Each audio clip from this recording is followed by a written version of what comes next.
I never thought this day would come, not in a million years. I'm 30 now, and I'm finally in a position to enjoy the success I've worked so hard for. But that doesn't change the fact that 8 years ago, my parents kicked me out of their house over something I didn't do, something that was a lie, an ugly lie told by my sister, and they believed it without a second thought.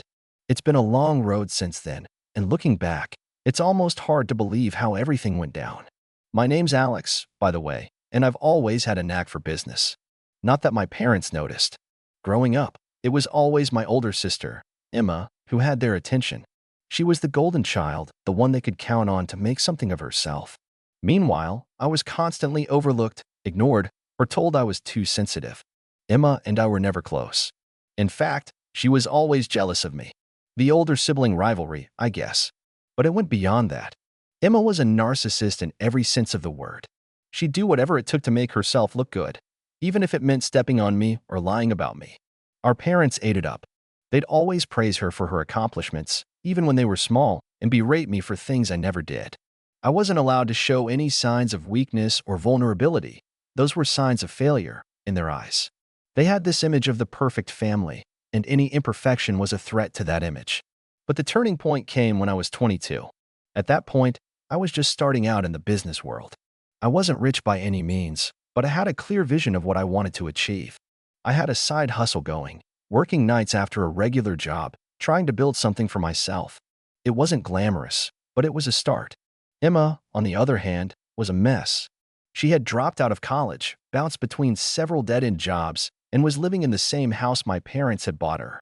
They paid for everything, her car, her rent, her bills, her life, and she still complained about it. At the time, I was living with my parents, mostly to save money and work on my business without the pressure of a rent payment hanging over my head. I wasn't a burden. I paid my own way for everything I could. But Emma didn't see it that way. She hated the idea of me getting any attention, any kind of praise. So, she started to spread rumors. I still remember the night it all blew up. I was working late, like I usually did, and my parents were hosting a dinner at the house. I wasn't part of the family fun atmosphere, but that was fine with me. I had my plans, and they didn't involve awkward small talk. But I came out of my room to grab a snack from the kitchen and overheard my name in a conversation between Emma and my mom. "I don't know why we keep letting him stay here," Emma was saying. Her voice was dripping with that venomous jealousy. "He's doing nothing with his life, and all he does is sit in that room, playing on his stupid computer all day. I bet he's just waiting for you to die so he can take everything." I froze. I wasn't the type to eavesdrop, but I couldn't help myself. What was she talking about? And then, Emma continued, "I wouldn't be surprised if he's been stealing from you, too. He's probably taking money when you're not looking.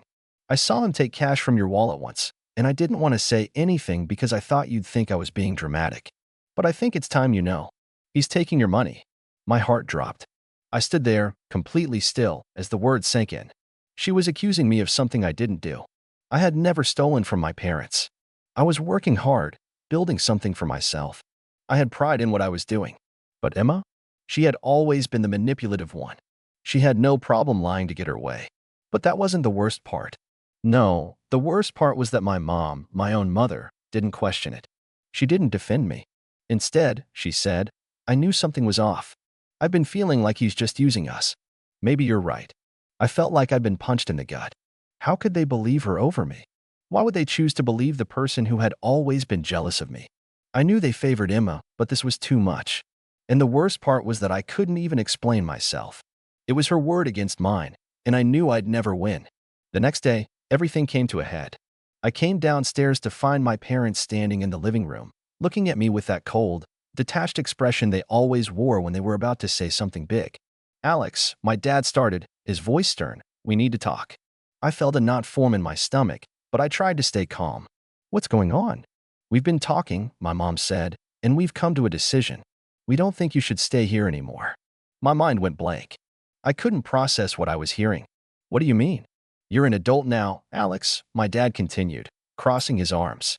"You need to take responsibility for yourself. You're not going anywhere with your life, and we can't keep supporting you. It's time for you to leave." I stood there, stunned. My heart raced, but I couldn't speak. I had been living under their roof, yes, but I wasn't a burden. I worked hard. I was building something for myself, and now they were tossing me out like I was a problem. I looked at Emma, standing in the corner with a smug look on her face. She didn't say anything, but I knew she was the one who had pushed this. She had orchestrated this whole thing. "Mom, Dad, this is insane," I said, my voice shaking. "You're going to believe her? She's lying. I haven't stolen anything from you. I've been working my ass off to make something of myself." But they wouldn't listen. They didn't care. "Enough," my dad said, his voice hard. "You're out. Pack your things and leave." I stood there for a moment, just staring at them. It was like everything I had worked for, everything I had been trying to build, was being ripped away in an instant. I had nothing. No support. No place to go. I left the house that day, feeling more alone than I ever had in my life. But I also made a vow to myself. I would show them. I would show them what I was capable of. I would prove them wrong. And when I became successful, I would make them regret every single thing they did. After I was kicked out, I hit rock bottom. I had nowhere to go, no safety net, and no support system. But I wasn't about to let that break me. I had always been determined, and now, with nothing left to lose, I pushed myself harder than ever. I crashed at a friend's apartment for a few months, working on my business idea every free moment I had. It was a mix of late nights, long weekends, and countless failures. But something clicked one day. I had been building an online business, selling a niche product that I knew had potential. It wasn't glamorous at first. It was small, barely scraping by, but I kept refining it. I used the money I earned from side gigs to reinvest in the business, and slowly, things started to grow. I remember the exact moment I saw the first sign that I might actually be onto something. One of my social media ads went viral, and sales exploded overnight. The product was something people didn't realize they needed until they saw it, and suddenly, I had more orders than I could handle. I had to hire a few people to help with the influx of business, and that was the turning point. I made the right connections, worked with the right people, and built a brand that resonated with consumers. It wasn't just a fluke. It was the result of years of hard work, of persevering when everyone, including my parents, had written me off. By the time I was 26, my business had hit a major milestone. I was making six figures a year. The company was growing rapidly, and I was living in a nice apartment, free from the toxic environment of my parents' house. I had built something of my own. Around this time, I reconnected with a few old friends who were more than happy to support me. They had always believed in me, and I made sure to surround myself with people who lifted me up, rather than tearing me down. I kept working day in and day out, putting in the hours to keep expanding, refining, and diversifying my business. By the time I hit 30, I had reached a level of success I couldn't have even dreamed of when I was kicked out. I had multiple streams of income, a well-established brand, and enough savings to do whatever I wanted. I bought my first house, invested in stocks, and started thinking about ways to help others succeed as I had. It felt incredible to see my name on the top of a few industry lists, to be invited to speak at conferences, and to know I was finally in control of my own future. But none of that would have happened if my parents hadn't pushed me out. The bitterness, the resentment, it all fueled me to get to this point. Every time I thought of them, of how they had discarded me, it pushed me further. I used their rejection as the fuel for my fire. I had something to prove, not just to them, but to myself. But here's where things took a turn. As my success grew, so did the attempts by my parents to reach out. It started small texts and calls asking how I was doing. At first, I ignored them. They never apologized for what they did, and I had no intention of letting them back into my life without some real accountability. But then they started showing up at my business events, at conferences, and even at my house. My mother sent me flowers on my birthday. My dad sent me an email saying how proud they were of my accomplishments. It felt suffocating. They wanted to be part of my success, but they didn't want to admit how they had wronged me. They didn't even acknowledge the years they had thrown me away. And then it all came to a head. I was attending a networking event when I turned a corner and saw both of them standing there. They were smiling, pretending everything was normal, but I could see the desperation in their eyes. They wanted me to forgive them. They wanted to pretend like none of it had ever happened. They approached me cautiously, my dad offering a handshake, my mom smiling awkwardly. "Alex, it's so good to see you," my dad said. "We've been following your success. We're really proud of you." I stood there for a moment, trying to keep my cool. "Really?" I asked, keeping my voice even. "Proud of me now, after everything?" My mom stepped forward. "Alex, we've made mistakes, but we want to make amends. We want to be part of your life again." I stared at them. Part of me wanted to snap, to tell them exactly how I felt, to unload all the anger and hurt that had been building up inside of me. But I knew I had to be strategic. I had something bigger planned. You want to make amends? I asked, letting the words hang in the air. You want to be part of my life again? Of course, my mom said quickly. We've always loved you, Alex. No. I cut her off, holding up my hand. You haven't always loved me. You kicked me out of the house because you chose to believe a lie my sister told. A lie that ruined my life for years. You don't get to just waltz back in now that I've made something of myself. The silence between us was thick. I could see the guilt creeping into their faces, but they still wouldn't admit it. They wouldn't admit they had been wrong. They just wanted to come back into my life because they could see how much I had accomplished. My dad tried to deflect, his voice shaky. We're sorry, Alex. We were just trying to do what was best for you, but we can see now best for me. I interrupted. You threw me out because of a lie my sister told about me, and you never even questioned it. You believed her over your own son. You didn't care about what I was going through. Do you know what it felt like to have no one on my side? To be left alone with nowhere to go? I had to fight for every single thing I have now. And you don't get to just show up and act like everything is fine, not without acknowledging what you did. I could see it now, their guilt, their shame. But it wasn't enough. Not yet. My mom opened her mouth to speak, but I wasn't done. And I'm not going to forget it. So don't think this is some kind of happy family reunion. If you want to make amends, you'll have to do a lot more than just show up at my events and say we're proud of you. You're not getting back into my life just like that. Not without consequences. As I stood there, the weight of the words I had just spoken hanging in the air between us, my parents shifted uncomfortably. Their smiles faltered, and for the first time in years, I saw genuine remorse in their eyes. But I wasn't ready to let them off the hook. Not yet. My mom's eyes welled up with tears, but I refused to give her any sympathy. After everything they had done, after the years of silence and distance they forced on me, I wasn't about to feel sorry for them. They had broken my trust, and no amount of tears could fix that. I know you're hurt, Alex, my mom said, her voice trembling. We made a mistake. I see that now. I just want to make it right. You can't make it right, I snapped, cutting her off. Not just like that. You can't erase the last 8 years of my life. You can't pretend you didn't turn your back on me when I needed you most. You don't get to waltz back in and expect everything to be okay because I've succeeded. You don't get to rewrite history. My dad looked like he was about to say something, but I wasn't having it. No, you don't get to say anything else. You can apologize all you want, but you'll never truly understand what you did. You don't get to decide when I'm ready to forgive you. That's not how this works. For a moment, they both stood there, looking defeated. But I wasn't done. There was still one thing I needed to do. You want to make amends, right? I asked, my voice cold. You want to prove to me that you're truly sorry? Then I'll give you a chance. A real chance. But not until you've shown me that you understand what you did. And here's how you'll do that. My parents exchanged a nervous glance. My dad opened his mouth to speak, but I raised my hand again, signaling for him to be quiet. First, you're going to publicly apologize to me.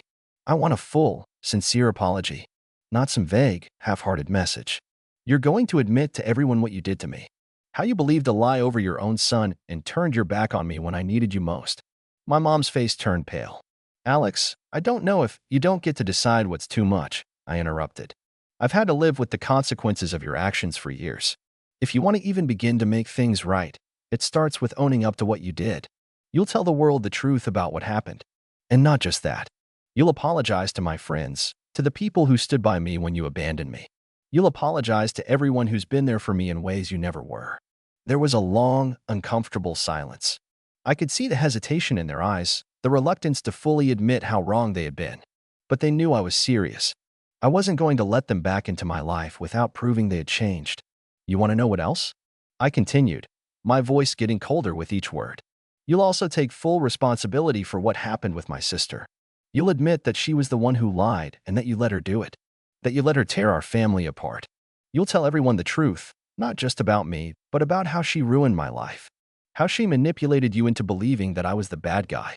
My parents flinched at the mention of my sister, and I could see them both exchange a look, but I wasn't done yet. After you do that, I said, then, and only then, will I even consider allowing you back into my life. But don't expect me to just forget everything. You'll have to prove to me that you're not just trying to take advantage of my success. You'll have to show me that you truly understand how deep the wound goes. I could see the struggle on their faces. They were torn, unsure whether to fight back or to comply with my demands. But at that moment, I wasn't interested in what they thought. I had the upper hand, and I wasn't going to let go of it. Finally, my dad spoke, his voice low and hesitant. Alex, we didn't know. We thought. We thought you were just going down a bad path. We didn't see how much you were hurting. I shook my head. You didn't see because you didn't care. You never cared enough to ask the right questions. You never cared enough to find out the truth. And that's something I'm never going to forget.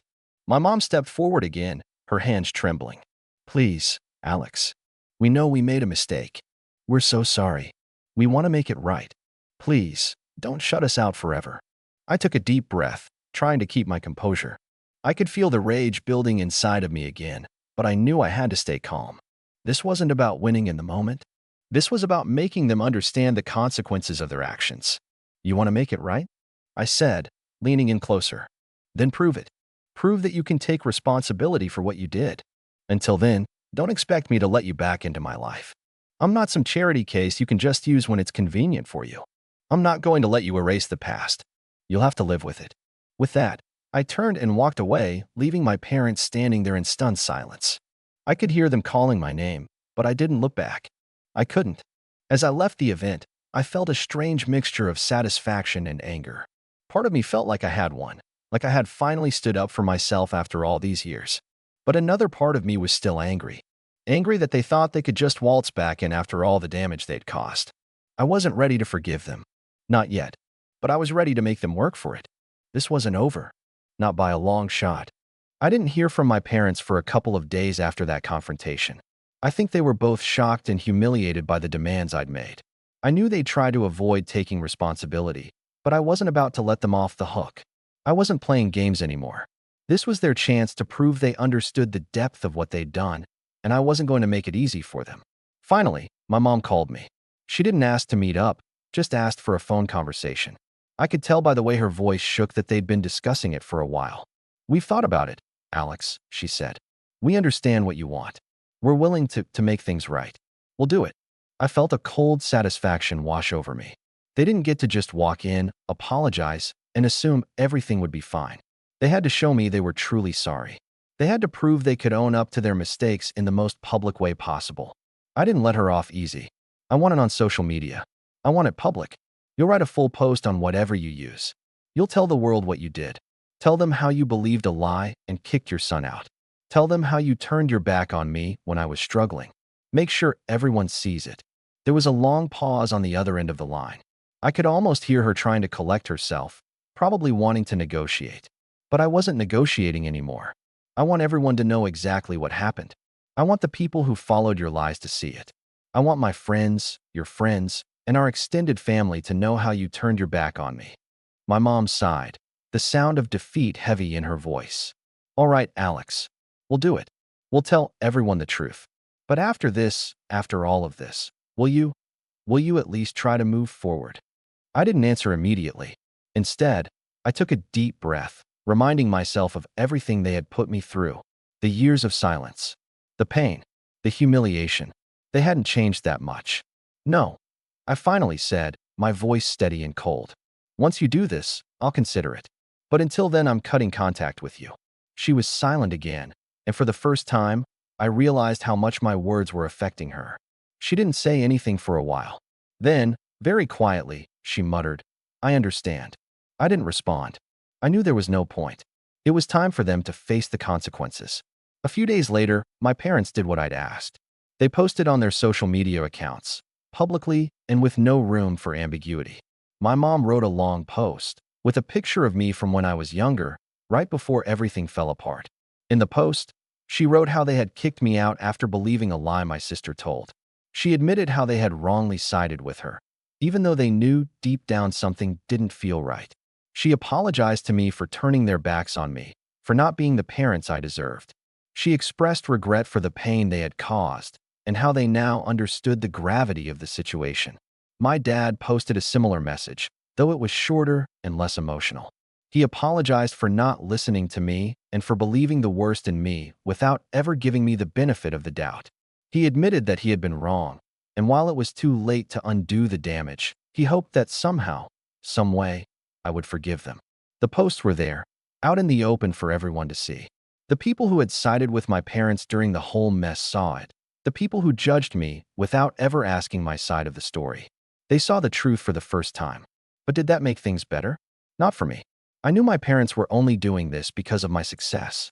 I could tell from the tone of their messages that they didn't fully understand why I was still so hurt, so cold toward them.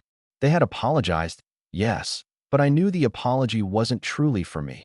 It was for them. They wanted to ease their own guilt, and they thought this would fix everything. But I couldn't be fooled anymore. I never responded to the posts. I didn't comment, didn't message them privately. I knew that anything more would just be me giving in. The truth was, I didn't need them anymore. I had built a life for myself, one without them in it. I had succeeded, I had moved on, and I had made peace with the fact that some relationships were better left in the past. When I saw the notifications that my parents had tagged me in their posts, I just ignored them. I didn't need them to validate me. I had done everything I needed to do. I had proven I could make it without them. And that was enough. A couple of weeks went by with no contact. Eventually, I got a message from my mom. Just a simple text saying, "We miss you." But by then, the damage was done. I couldn't unsee the years of neglect, the hurt they caused me. I couldn't forget how easily they had cast me aside for a lie. I didn't respond. And that was the end of it.